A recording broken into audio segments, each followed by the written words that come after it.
আমাদের শ্মশানের মাটি ভরাটের কাজ চলমান গতকালকে থেকে ধরে। এটাকে সমান করে নিব ওকে বুচ্চ করা পর্যন্ত। বাকি জায়গা গলা ভরাট করা হবে একবারে সমান। আপনি ওই যে কাষ্ট করা চোলার থেকে ধরে এই বরাবর মাটি ভরাট করে ওই পাশে নেওয়া হবে। এই যে দেখো যে মাটি কাজ চলতেছে, মাটি গোলা গাঁথা থেকে মাটি গোলা তুলে উপরে তুলতে আছে মাটিগুলা, দেখতে থাকুন সবাই।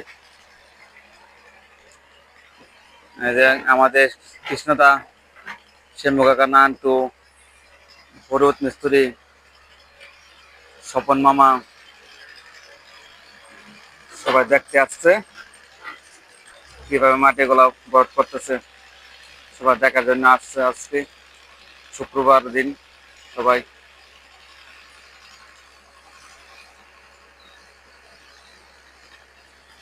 কৃষ্ণদা কার সাথে কথা বলতেছে।